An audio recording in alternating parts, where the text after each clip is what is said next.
Good Lord. Round This three. is the Fight. third time we have done this because my microphone keeps jumping off of the Shure microphone into my ear pod. Oh, sure. Oh boy, there it is. That wasn't even planned. And we just did a 5-minute riff on Tim Gombis' sigh as he joined us via Riverside. Before we saw his face, there was just this deep sigh of like, exactly. Thank you for reenacting it, Tim. It was just this deep sigh of like, my goodness, these two dumbasses again. And for me, a deep sigh is a reset. Yeah, it's fair. Tell us about your day. I mean, we were talking. Never derision. We were just talking about how swampy it is. What was your day like? Give us what time you woke up, and then like just increments the day thus far. I don't know. I was up around 4-ish. There it is. A couple cups of coffee. I got rolling at about. So I read a little bit. What'd you read? Can I ask what you're reading? I'm right in the middle of a novel called Long Island Compromise, and it's a lot of fun. And then I have the great privilege of studying Acts with the Vox OC crew, so I did my reading. Nice. We're just reading with a narrative strategy, and then I went on a long walk. Got back and got into. I'm doing this project on 2 Peter and Jude, and so I just did a little bit of reading in 2 Peter and Jude, and my days. The anchors of my days are my meals. Yeah. So if I just get the slightest hunger pang, any kind of work I'm doing or anything else I'm doing is done. I'm done. Time for the next meal. So I made myself a massive salad and nice. Are we getting you listen post to salad? The Tony Kornheiser show. Oh, my friend. It's my daily routine. That's my routine. Every day, make a meal, listen to a podcast. Introverts Unite. Introverts Unite. That is amazing. Yeah. Was there a specific thought structure to the walk this morning? Anything you were stewing on or ruminating about, or was it more just free flow? Yeah, for sure. Thinking about a couple of different poems, and then chewing on a conversation I had last night with a friend. Ooh. And reflecting on a certain question, and wanted to sort of turn that over in my mind a little bit, and and then a couple of just mundane kind of questions about scheduling over the next couple of weeks and making sure I schedule visits with some friends, know how to prioritize things. Because I'm a people pleaser, I need to get, when I have opportunities for things, I need some distance to think about it, so I don't agree too quickly to something. And then, like this, oh no, this is a no-brainer. There's some things that are just a bit more complicated. So if I get some distance, that's helpful. It was a little bit of a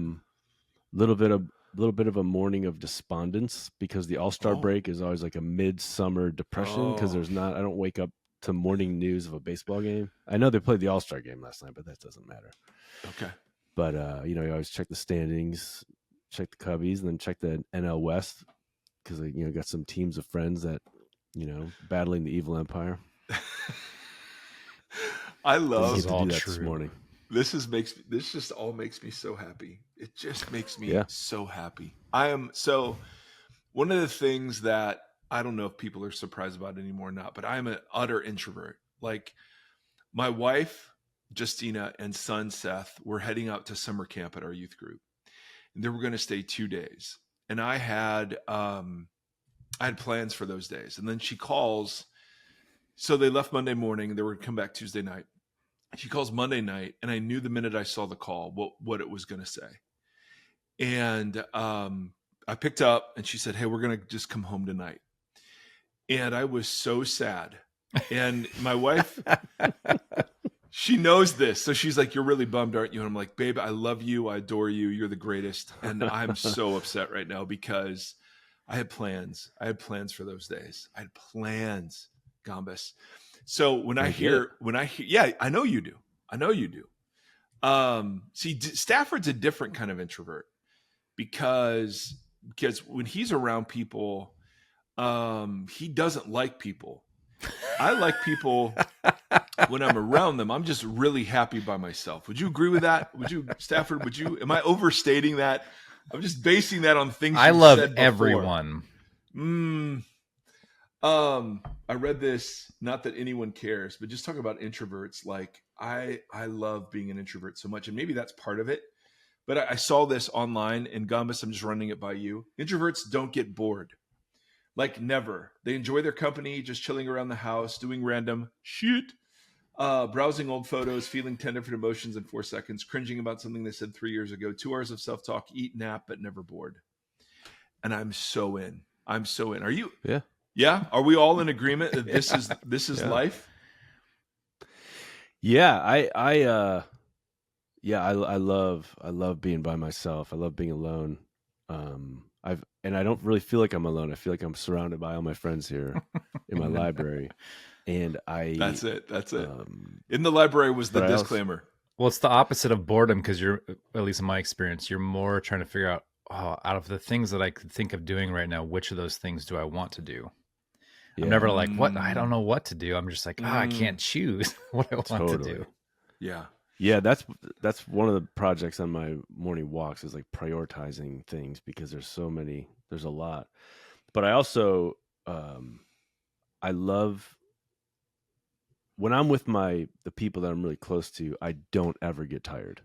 Yes. Of talking. I mean, I never tire of it. I think what I tire of is like small talk and quipping, that sort of thing, or quipping. Yeah, just like just drains. I just don't. There was a very famous episode of you hating small talk on walks back in our back or the prospect of being around people where there's going to be small talk. Oh, it's the worst. Yeah, so oftentimes, yeah. So anyway, yeah. I love being by myself, and I love connecting with the people that mean a lot to me. And that's, other than that, I'm like, yeah. There was a guy, I was at a coffee shop the other day, and just reading. It's at a coffee shop. And this older gentleman, just engaged me in conversation out of nowhere. He's 80 years old. His name's Ian. Ian needs to pick up on social cues, bro. And I just was like, I made a decision right there because I could tell he wanted to sort of disburden himself of like his story and wanted to connect. And I just thought, Ian, I am giving you the biggest gift in the world right now. And I just switched gears.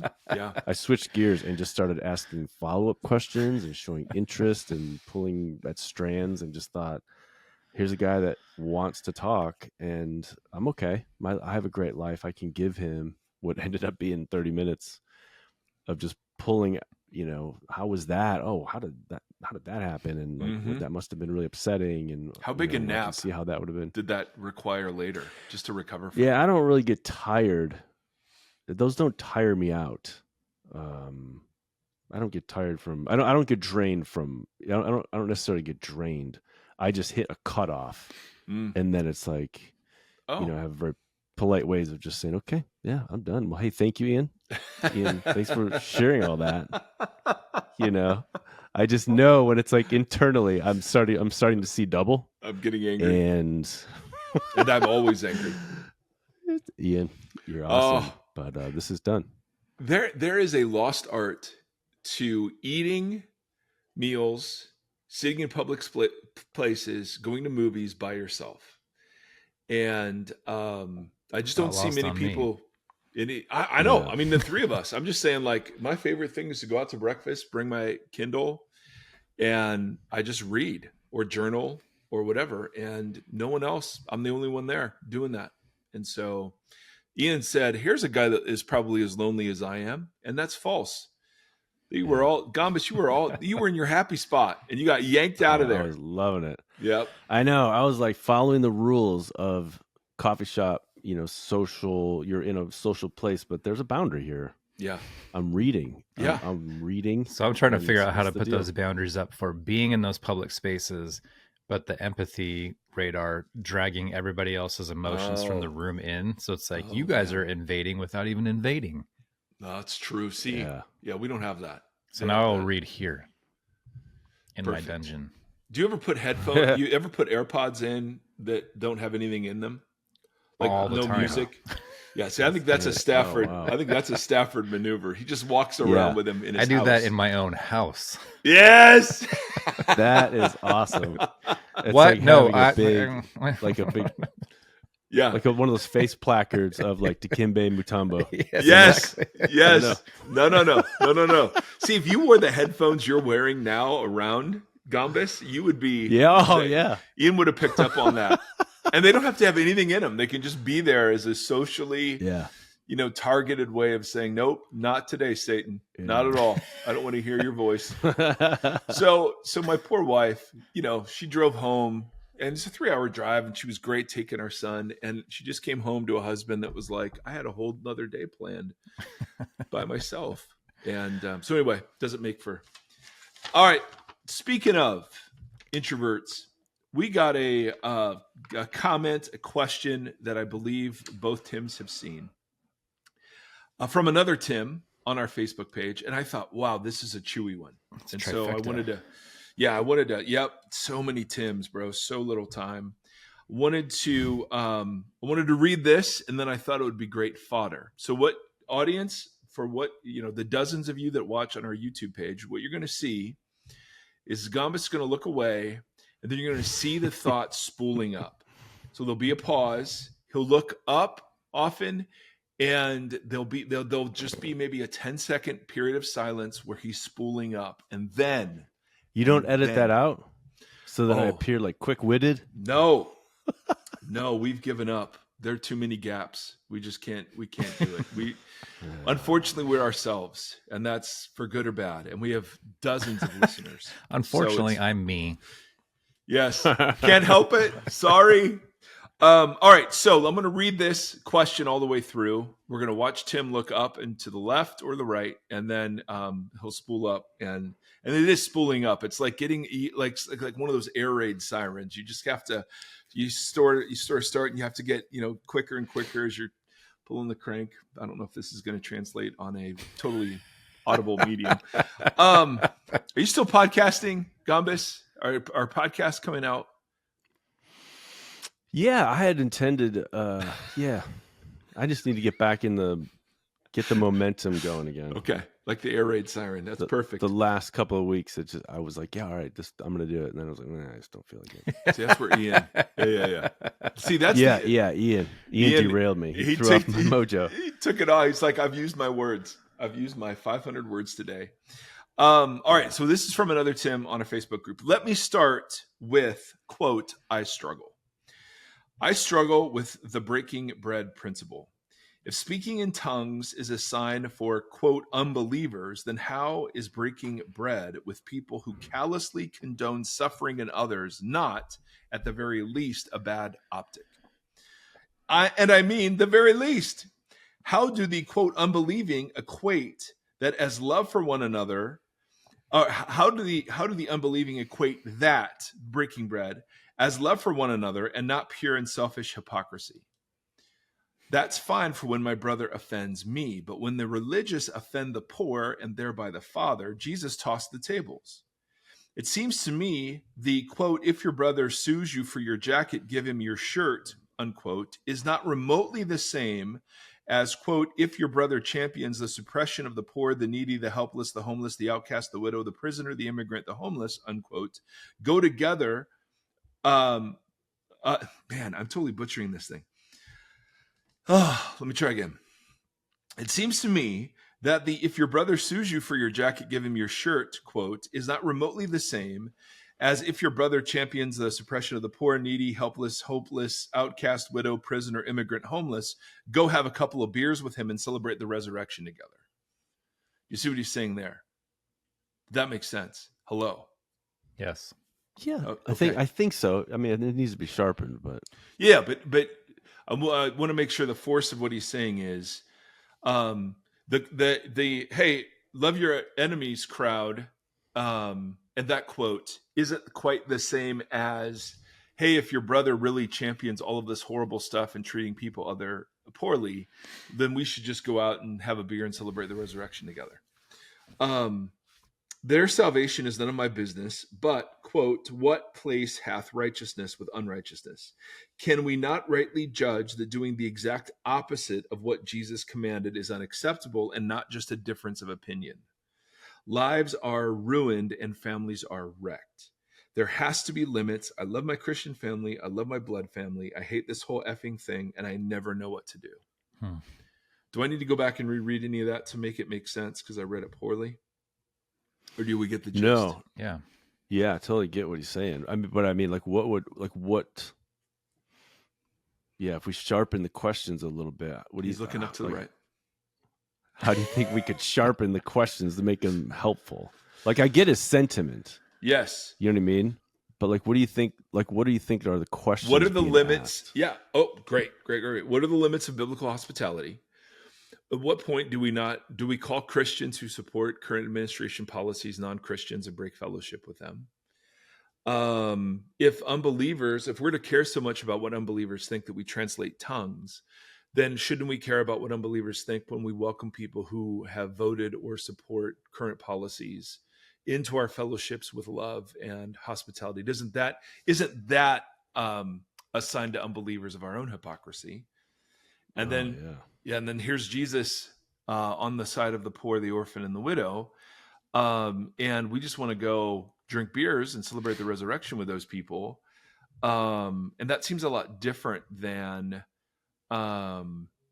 actively loving my enemies. Like, what are the limits of my tolerance and love of my brother or sister who is supporting what's happening in the world? Does that? Yeah, Does that? Yeah, I think that sharpens it a little bit. Well, I mean, just because it's like, it's hard to, how do you address a more, I mean, Yeah. I understand what he's saying. I appreciate it. I'm glad that he said that. I'm just saying when there's like a scattershot sentiment, it's like, well, how do you, yeah, I get it. All I can say is, yeah, I hate this whole effing thing too. I'm with you. Period. Yeah. I don't know what else to say. Yeah. But I mean, for my part, part of what's, part of what I struggle with, like, how should we kind of questions, because it's like, who's the we? And then I always shy away from should questions just because I'm not a papal figure. No, I mean, I'm not an ecclesiastical figure. Nobody has. You have an ecclesiastical figure, but you're not one. Yeah, but I'm not one. I don't rule out like who's in, who's out, that kind of stuff. Or I don't know how to tell people what to do. All I can say is, like, the way that I have thought about it is, I mean, and thought hard. Steve and I were talking about this the other day about both of us, because he did a lot of his doctoral work in the history of evangelicalism in America. I mean, just having read on this topic for the last 30 years, just to try to understand where I come from and how my culture was shaped. From my humble perspective, I just can't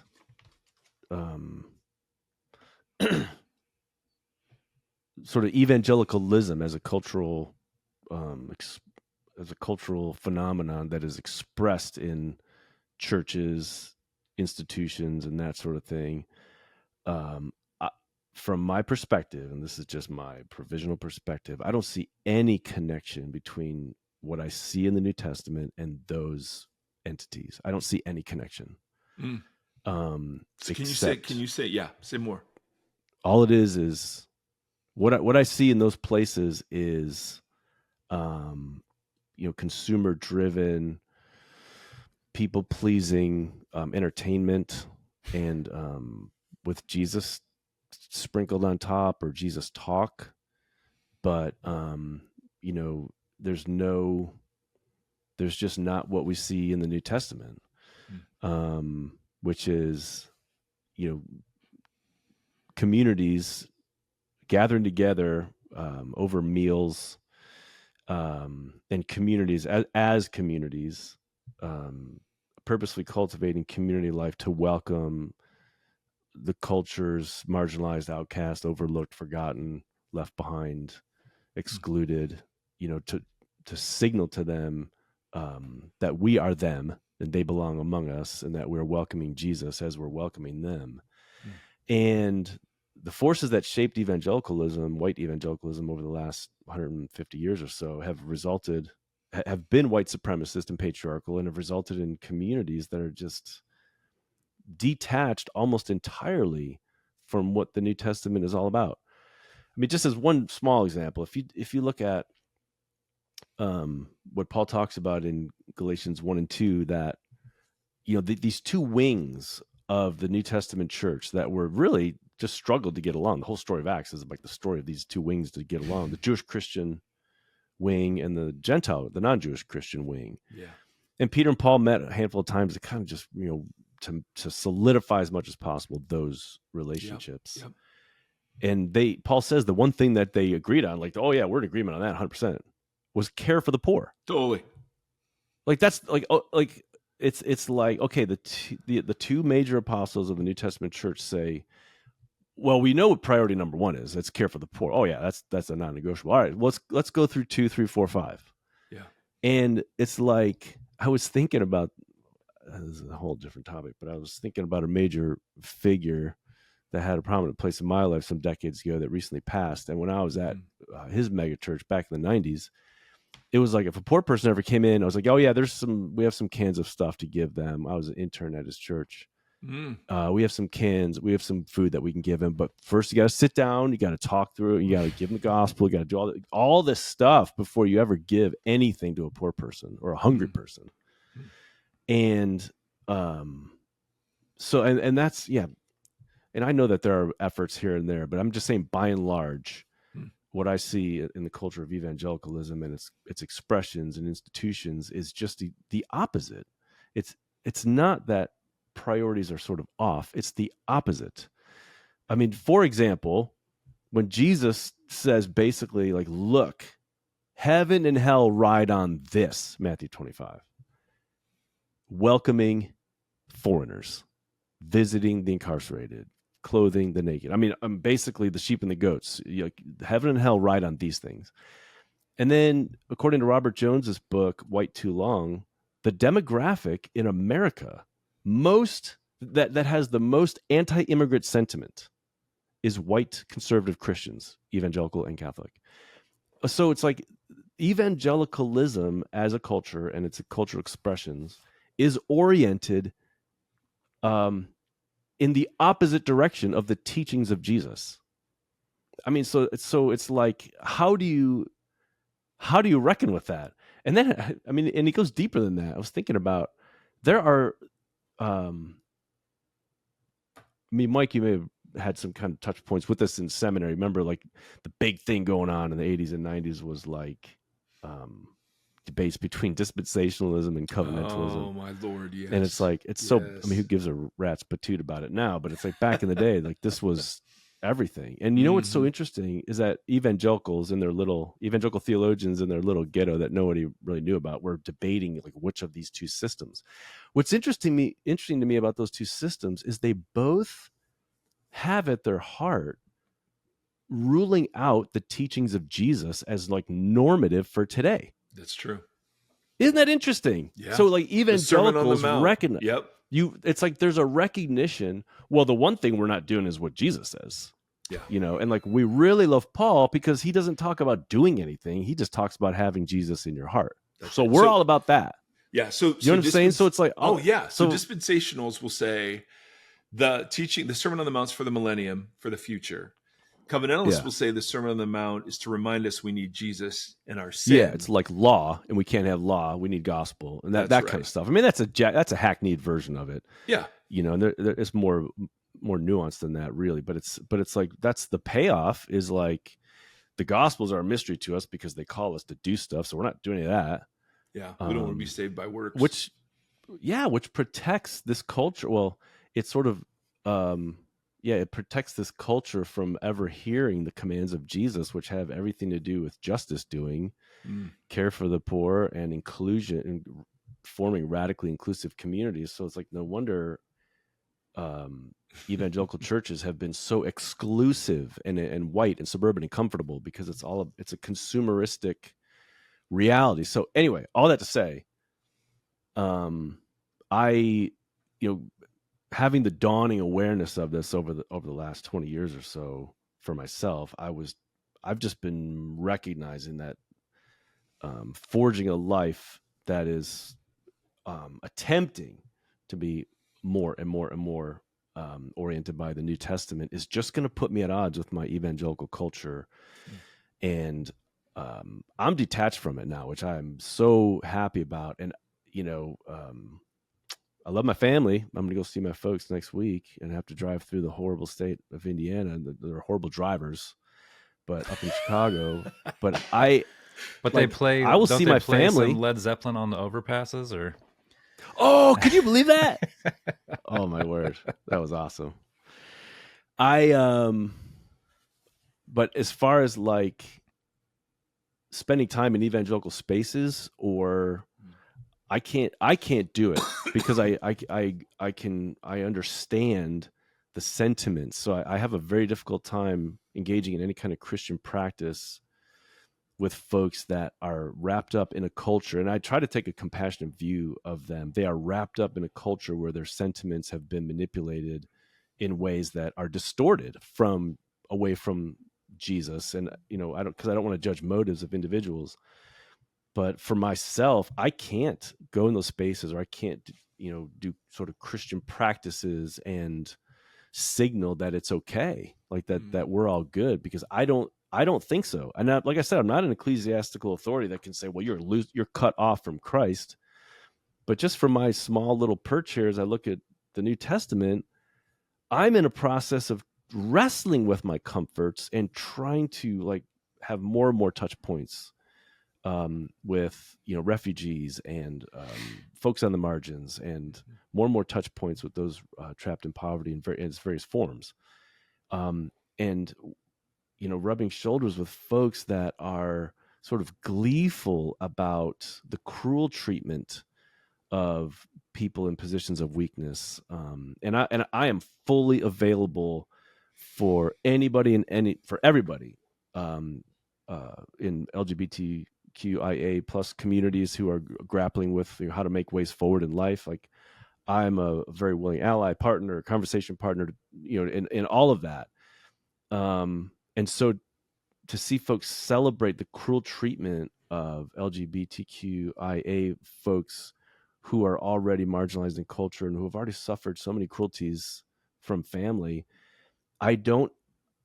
so folks in those kinds of communities that claim the label Christian, I just don't know what to do other than to say I don't want any part of that for myself. I really don't. I don't want any part of it.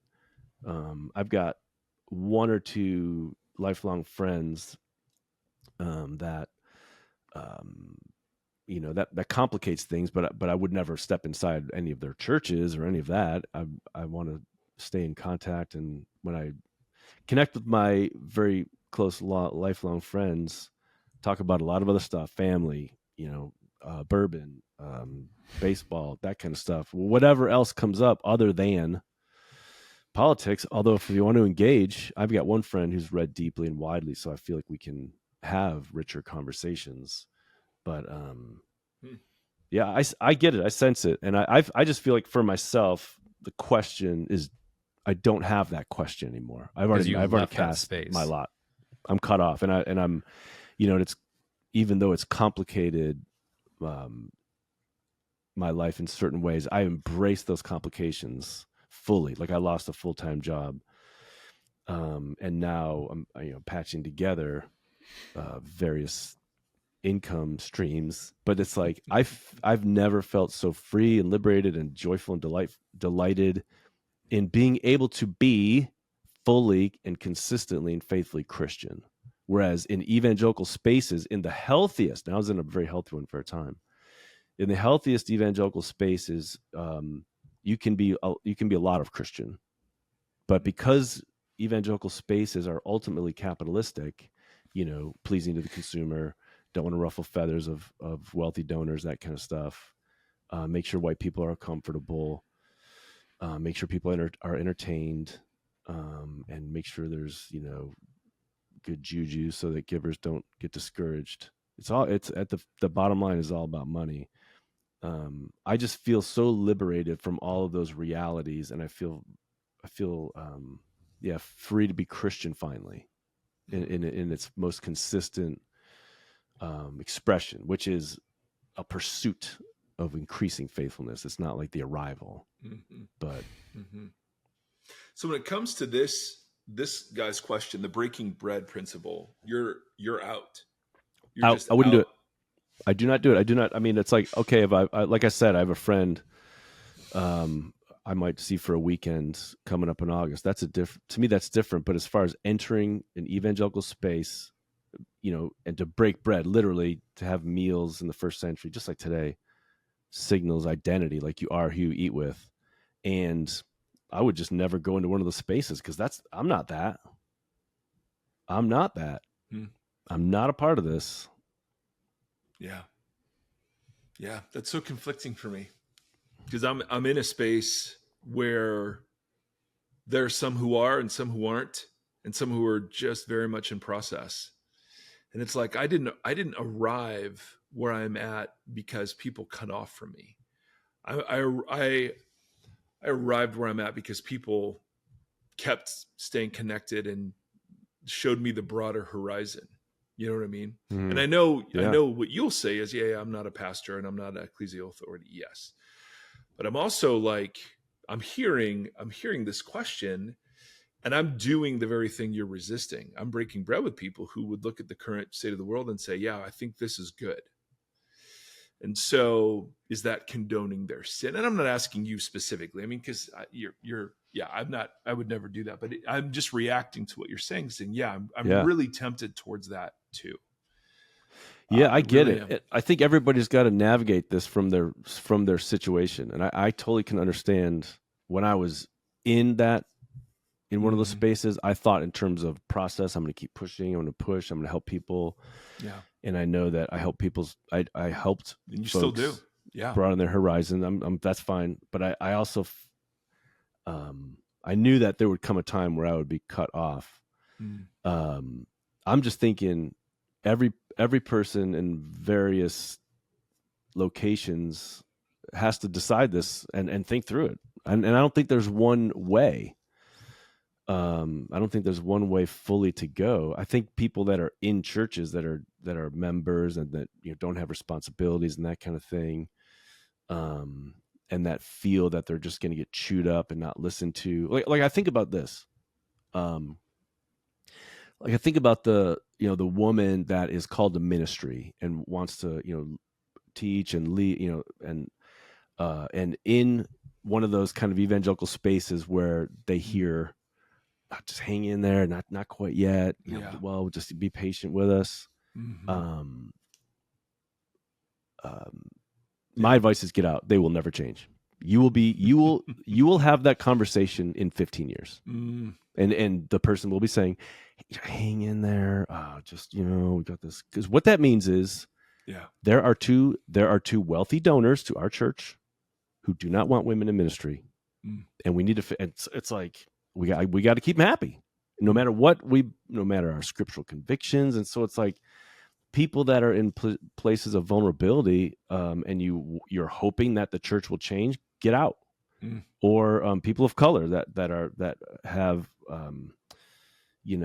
have trouble with, like, why are my brothers and sisters in Christ not grieving the latest spectacular national slaughter of a black person? Like, what's the deal? When are they going to change? I talked to my pastor about it. They said, yeah, be patient with us. I would say, get out, leave. That place will never change. But I mean, it's different. I can see it's different if you're like in a place where you have, influence and you can maybe move things along I don't know. I get that. I don't know.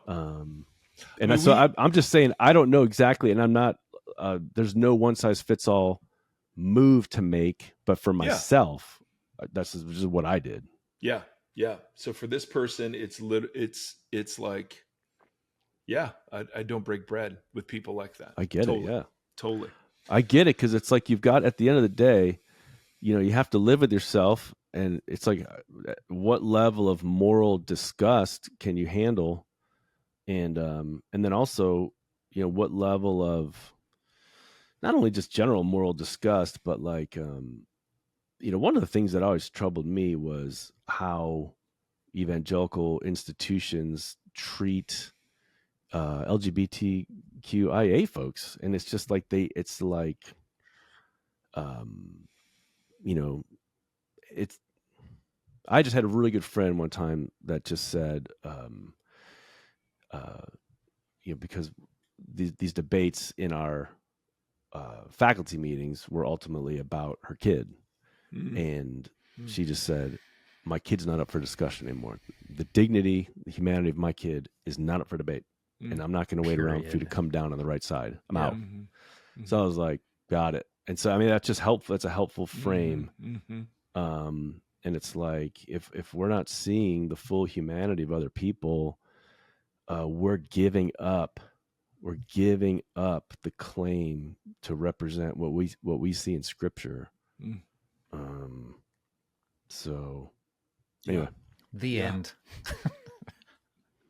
Yeah, but it's a tough thing. It's a hard thing. It's a hard thing in this culture, because there are a lot of folks. There are a lot of folks who would be, I don't know what even the labels are, because I don't want to misuse these. I think these labels are misused, but there are folks that indulge their lust for cruelty and cheer at the policies of the current administration. Totally. I don't want to say that that's conservative, because it's not. It's these labels are just out the window anymore. But there are folks that that just give into that and cheer as people are mistreated. I want to see that a lot of these folks have not really sat down and thought through the sources of their feeling, of their, because in modernity, because it's so vast and varied and scary and confusing, there's a craving in the heart of many people for clarity. Black and white, hard lines, 100%. Male, female, makes perfect sense. Just give me clarity, give me answers, give me a clearly identified enemy. Yeah. I got the nightly news to get to know the enemy, as theologian Professor Paul Hewson says. And so it's like, I get that there are a lot of people that have not lifted up the hood on why they have that craving for cruelty and for a strong man just to come in and just blast away and just end it, or like give in to that, violence. And so I want to have a lot of generosity toward other people and individuals, because I think a lot of us here in the States and around the world are just manipulated by images and by the complexity of everything. And I want to have a lot of generosity and charity toward folks. And so anymore, rather than like, I don't adopt a posture of like judging the folks that I don't want to, like, I'm passing judgment really on the spaces, but not the people. And I also want to own my part and sort of take in like an Isaiah oriented posture and just like admit my complicity in it. I mean, I'm a participant, and just say I dwell among a people of violence. I'm a man of violence, and just, Lord, have mercy. Because there's clarity. There's clarity on the other side too. I mean, what you're saying is clear, and there's a defined enemy. Even though we want to judge the ism and not the people formed by the ism, and so I can see where that has appeal either direction. You know what I mean? I'm very intrigued by I went on a hike with my wife yesterday. We were talking about some of this kind of stuff, and I was telling her that I use the classroom as a place to practice, like lifting the hood on some of those conversations, because the age group that I have, and then the spiritual demographic that I have, often will be, we already have it all figured out. My dad told me what all the guardrails are, or what the truth is and whatever. But being able to pull on those threads and be like, that's such an interesting take. Can you go a little bit further with that? And watching them slowly grapple with, this is not all students, but many students slowly kind of grapple with, well, I guess I don't really have an understanding of where this particular piece comes from or whatever.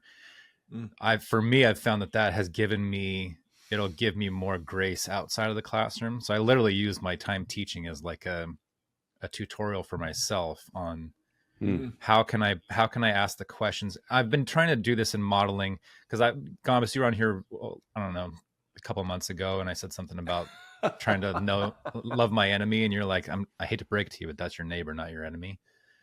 And so I've been thinking about that a lot, and what does that act like? Because I think, we take everything so two-dimensionally. So loving your neighbor is often just like, well, hopefully they have some food, or I'll say hi to them in the morning and be gracious. But sometimes I think having some of these conversations can also be very rooted in there, like loving my neighbor also, affects me in the way that my heart is postured towards them in the conversation. And then asking some of those questions, some of those like, oh, that's a really interesting take.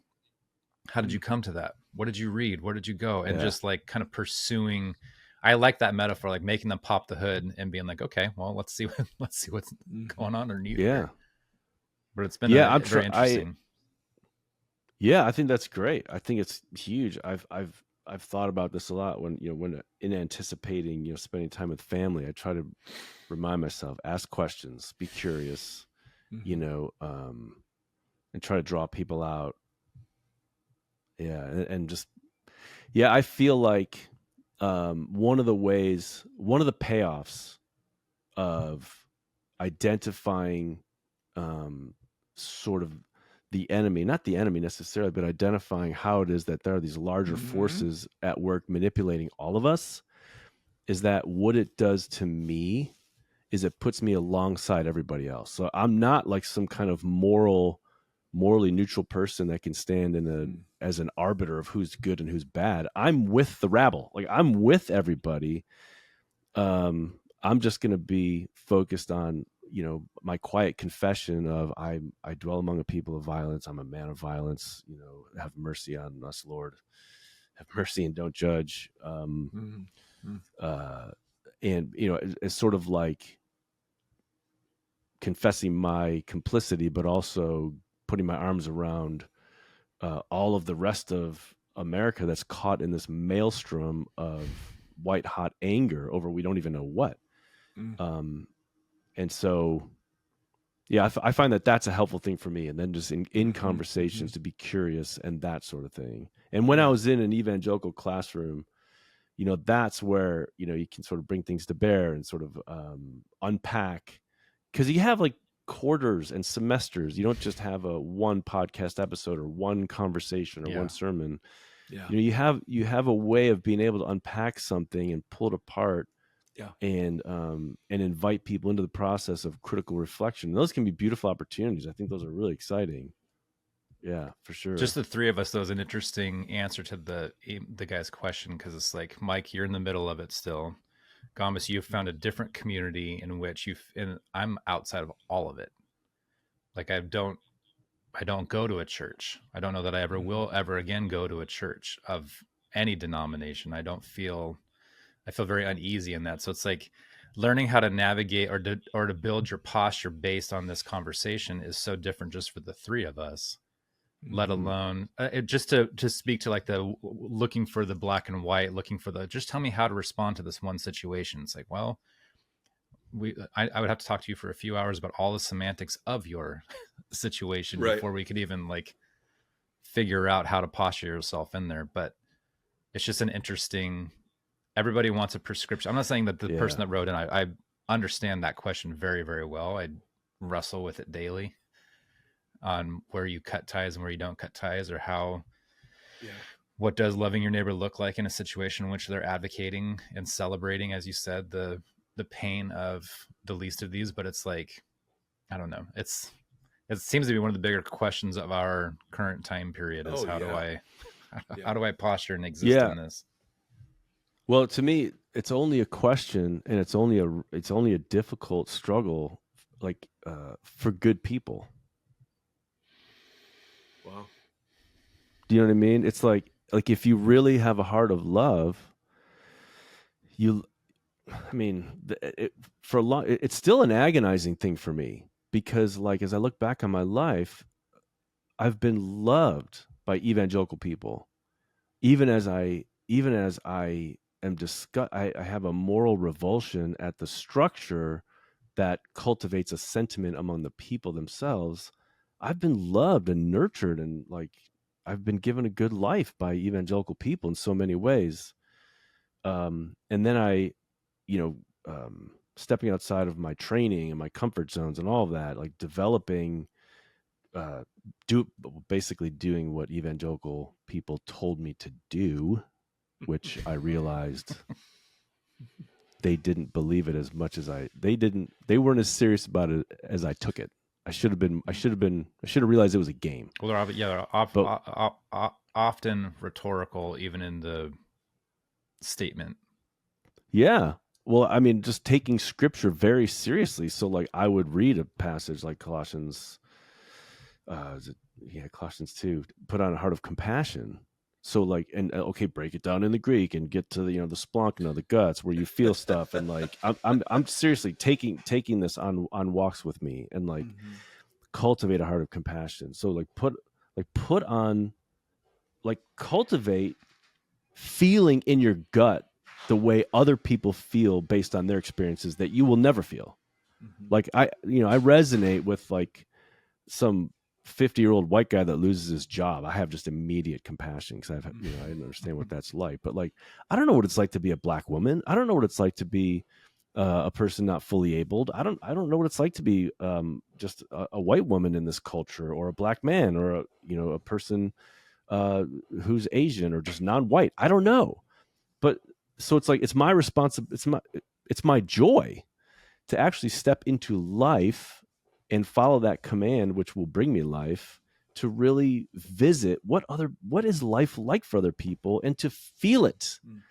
And so taking seriously what evangelicals told me to do led me to be woke and like learn about other stations of life and really feel and to develop the comfort of being a student of life from other perspectives. How do you think you personally differentiated between what you just said with responsibility and joy?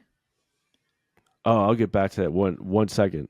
So, but all I'm saying is, as a person, I think as a good person, like I love my people from my heritage, but I also have developed a love for so many other people in this world.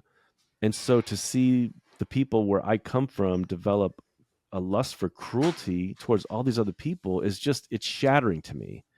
And I think for people that aren't interested in goodness, it's like, or people, I don't know how people can do this, just to cut a community off. I can do that to an institution, but I can't do that with like community members necessarily, or people that I'm attached to. The way I differentiate that is like I try to take very seriously Jesus's words when he says, "My burden is light. Take my yoke upon you, for my burden is light." And when John says in 1 John, his commands are not burdensome. And so trying to reconfigure my imagination, which used to be like this, to walk in the ways of like, just unbroken chains of sin or whatever. That's freedom and that's goodness. And then to sort of go the way of Jesus is the hard way. I mean, that's kind of how dispensationalists would want to see things. But what Jesus says is hard, we're not doing it. That's for the kingdom age. So what I prefer to say is like the commands of Scripture outline the way of liberty, of life, of goodness, of freedom, of blessing, of empowerment, of privilege. And so it's like to actually, it's not my responsibility. I mean, it is, but it's like responsibility entails like drudgery or heaviness. I'd rather say it's my privilege to walk in these ways, because that's where life is. Life is seeing the full humanity of other people. Life is on Monday giving Ian a half hour of my time and just learning about his story and his adopted son, which was actually, anyway.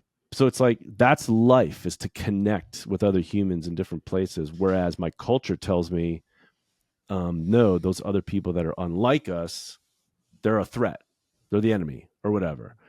And I could see that as, well, it's my responsibility to get to know those people. But then it's like that, I see that as heaviness, and that robs other people of their human dignity. Like, it's my responsibility to get to know you. If someone told me that, I'd be like, well, F you.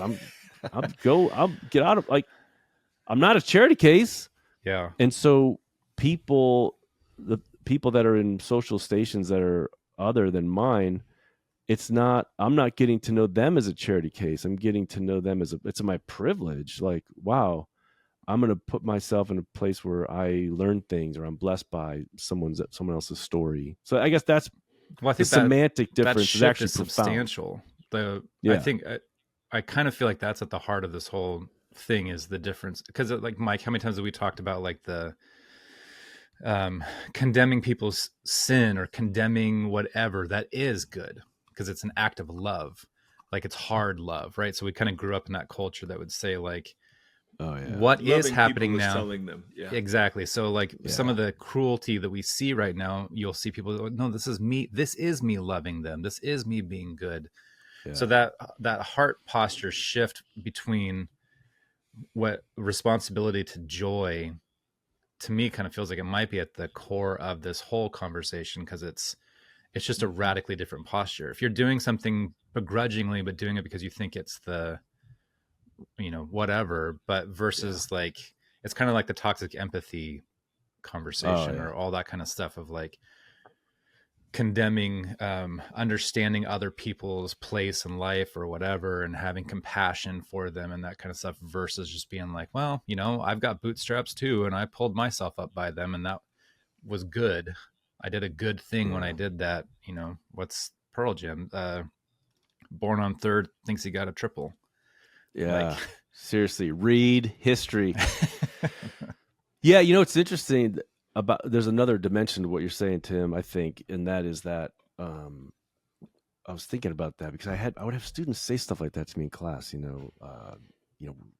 loving others is telling them hard truths or whatever. And it was like, first of all, who picked out that shirt, you slob? I mean, I'm loving you.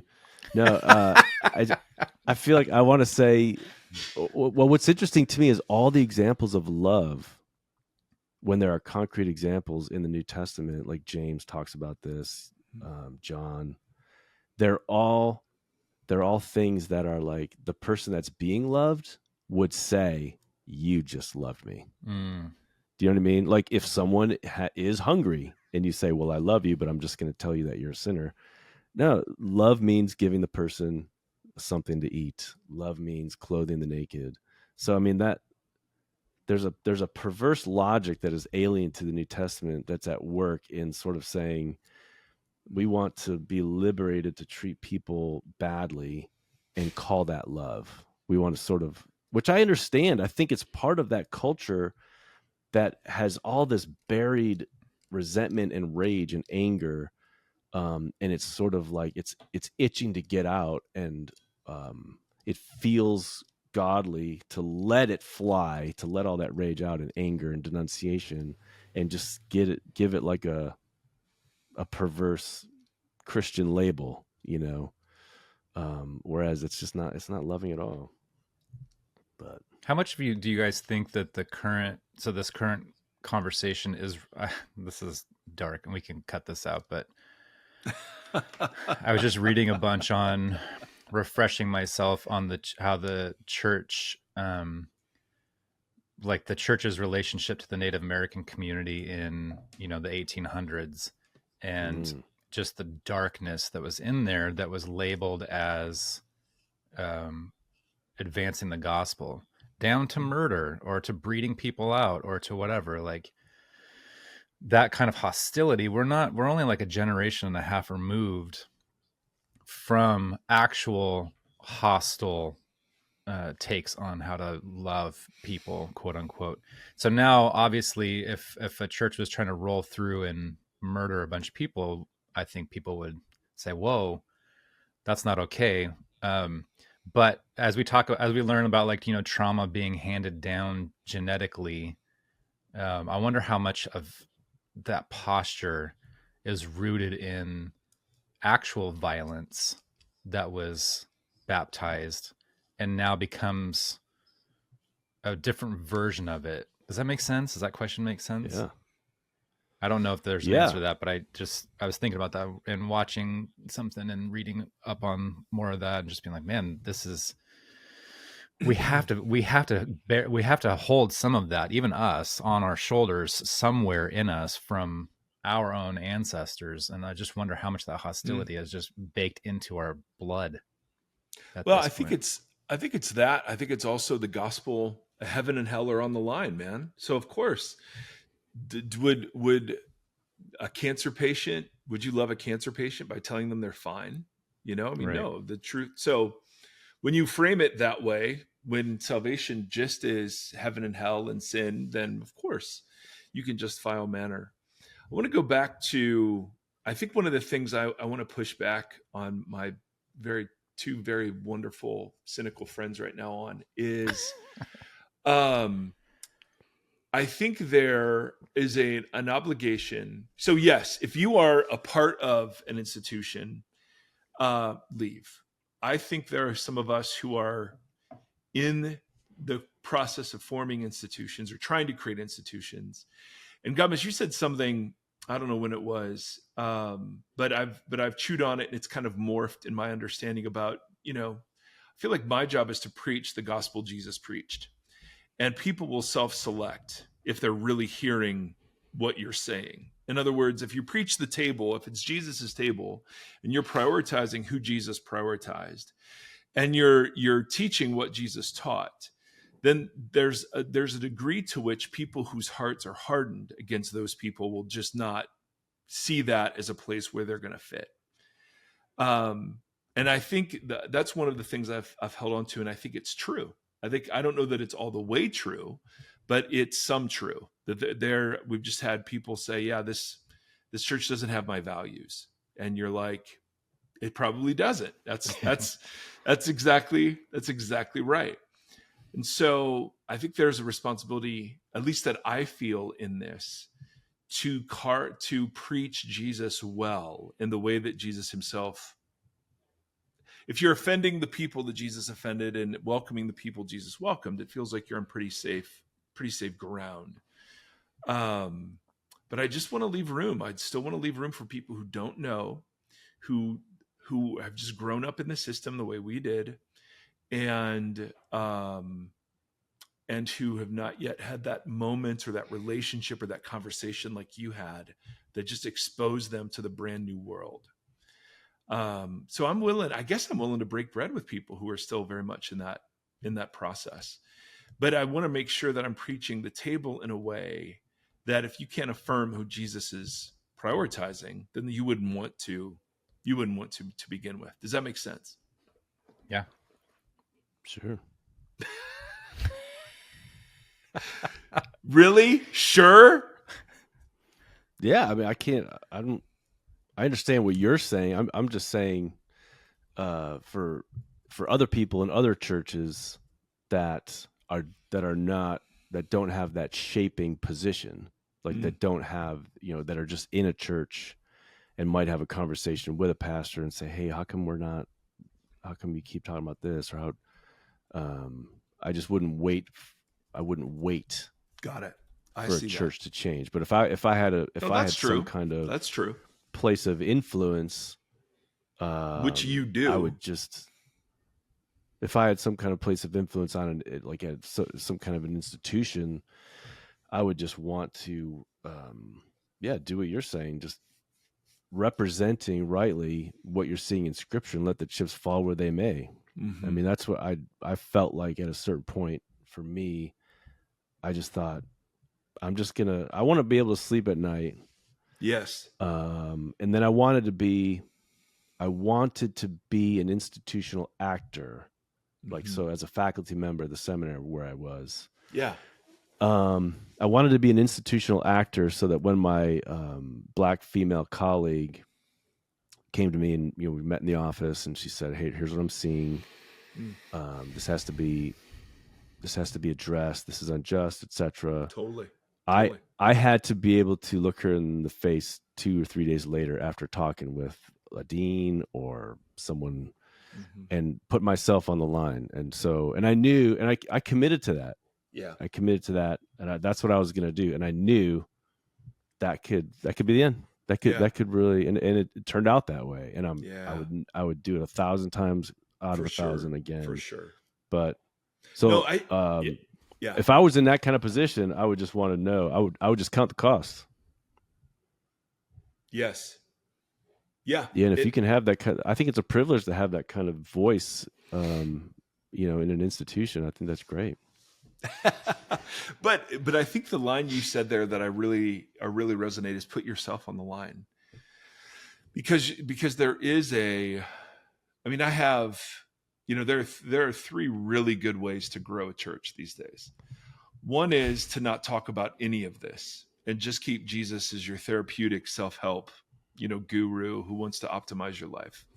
One is to take the conservative position all the way on everything and just turn into a culture war, sort of church.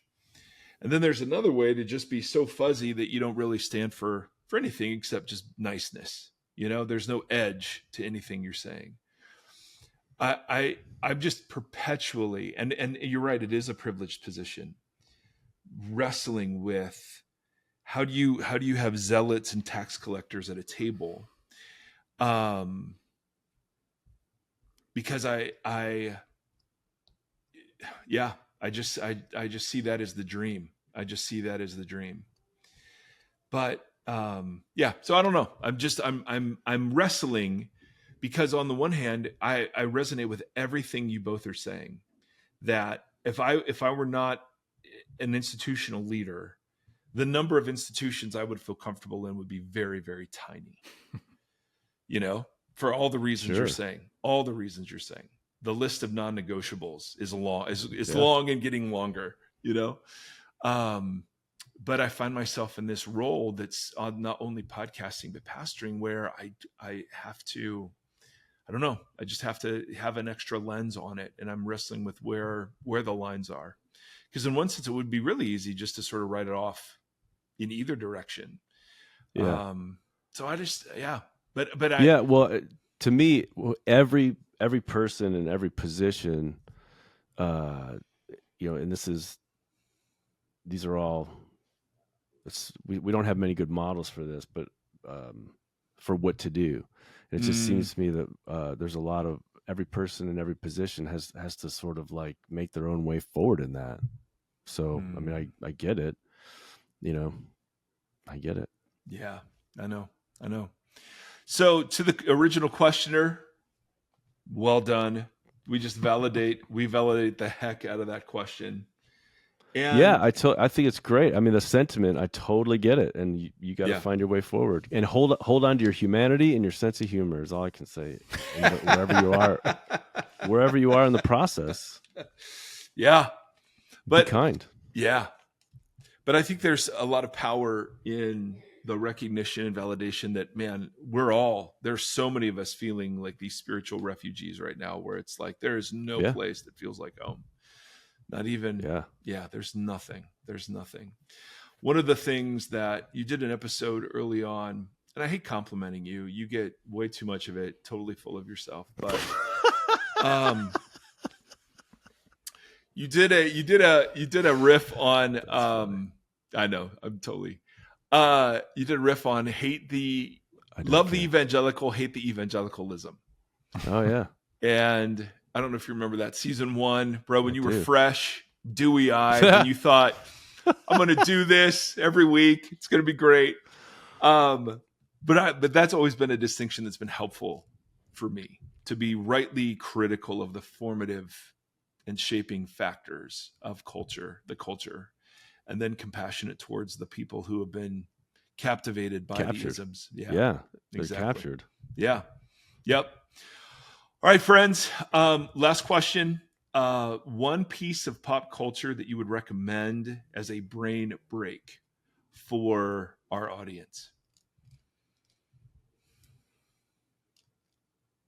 Yep. Looking off. I spent this hours week last for night me, watching Glastonbury sets. because Glastonbury just ended. So I just watched a ton of live no music controversy there. No controversy. Well, I didn't watch there. those ones. I did read all that. They're not posting those. I would watch them, but they were not posting them. But yeah, I mean, it was like Olivia Rodrigo, who my daughter loves, and so I've heard every note of every song she's written. She brought Robert Smith out on stage and did 2 Cure songs, and it was lovely. Really? And like a real like pulling very disparate generations together, and just, you know, one of my favorite bands of all time. So yeah, you don't have to think much. You can just sit there and watch and enjoy and feel your heart filled with tens of thousands of people celebrating music and art together. Love that. Cool. What about you? That's not where Oasis got back together, is it? No, they're on like a stadium tour. Oh, are they? I just saw that. I was like, it's a tragedy, man. There's a lot of lost years. If those two can love each other, then all of us can. Give Peas a chance. The Black Eyed Peas. Okay, Gombis, what do you got? I'm spending tomorrow, Friday, Saturday, Sunday, watching a ton of the Open Championship. I watched a ton of Wimbledon this last week. Nice. Steve and I hung out watching Wimbledon on Sunday, and we're gonna get together and watch some of the Open. So that'll be good. Perfect. Yeah, and then the Iowa Cubs are in town all next week, 2 blocks away from me. So I'm going to be. Is that a circus? Down to watch the Iowa Cubs. What is that? Dancing Bears. Is that a AAA team baseball? For the National League Central leading Chicago Cubs. Oh, okay. Right. Okay. That's true. Okay. Well, there we go. So that's awesome. Yeah. I'm going to go with. I started a book on the recommendation of a friend called The River of Doubt about Theodore Roosevelt's very difficult pilgrimage to the Amazon. And it's been a very fun, what's the subtitle? Yeah, Theodore Roosevelt's Darkest Journey. And that's been totally riveting. Yeah. Just started 10% in, according to my Kindle. Also, Destiny 2. Destiny 2 just came out with a brand new expansion. So there may have been some time yesterday playing Destiny 2. That's a game, Tim. And great use of time. Great use of time. That's cool. And no, you're not at all impressed. And then thirdly, good for you. I can't think of a third thing. So good for you, he says. That is the Tim Gombis equivalent of bless your heart. So that is, that is good for you. That was so insulting. Bless your heart. I never really got past. I can't remember the name of that one video game. Oh, Tempest. And Miss Pac-Man. That was that was the. If those are your two, then my video games. Then I can see why you didn't. I just kind of you didn't get past that. That's all right. Yeah, it's all right. All right, friends.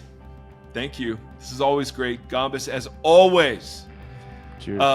Yeah, you're the best, Stafford. You're the best too. Love hanging. Be well. Thank you for listening to this conversation.